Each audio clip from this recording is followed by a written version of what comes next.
ఎందుకంటే ఒక దేవర అండ్ ఒక పుష్ప, ఒక గుంటూరు కారం ఈ 3 మూవీస్ వచ్చాయి.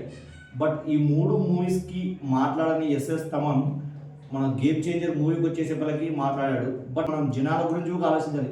మినిమం మనం 300 పెట్టి సినిమాకి వెళ్తున్నాం కాబట్టి అది మినిమం సాటిస్ఫాక్షన్ చేయాలి. శంకర్ గారి డైరెక్షన్ అంటే మనకు జనాలకు మాత్రం అసలు హై ఎక్స్పెక్టేషన్ ఉంటాయి. బట్ దాని గేమ్ చేంజర్ మూవీ వల్ల ఎవరికి నష్టం అంటే, ఎందుకంటే నెక్స్ట్ మూవీ ఈ మూవీకి వచ్చేసి 450 కోట్లు పెట్టాడు. బట్ నెక్స్ట్ మూవీస్కి ఇంకా బడ్జెట్ పెరగొచ్చు.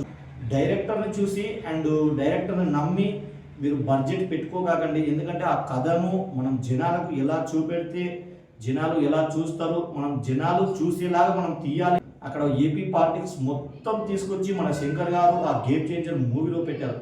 బట్ అలాగే మన ఎస్ఎస్ తమన్ ఒక డాకుమారాజా సక్సెస్ మీట్లో మన తెలుగు ఇండస్ట్రీ, మన తెలుగు హీరోలను మనమే చంపుకుంటున్నాం అన్నాడు. అలాగే మన మెగాస్టార్ చిరంజీవి గారు ఒక ట్వీట్ చేశాడు. ఈరోజు వాళ్ళ కొడుక్కి ఆ కష్టం వచ్చింది. జనాలు ఆ మూవీని ఎవరు చూడట్లేదు.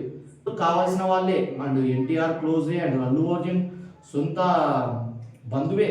బట్ ఆ సినిమాకి ట్వీట్ చేయండి. బట్ సార్ ఇది మీరల్లా ఎన్నో సందర్భాల్లో ఎన్నో సిచ్యువేషన్లో ఫేస్ చేశారు. బట్ ఇక్కడ నుంచి అండ్ శంకర్ గారు అండ్ రామ్ చరణ్ అన్న అండ్ దిల్ రాజు గారు ఏ మూవీ చూసి జనాలైతే మిమ్మల్ని ట్రోల్స్ చేశారో నెక్స్ట్ మీరు తీసే మూవీస్ అదే థియేటర్లో కూర్చొని జనాలు విజులు వేసేలాగా మీరు మూవీస్ తీయాలని నేను మనస్ఫూర్తి కోరుకుంటున్నా. Love you guys, signing off. నేను మీ మోషా.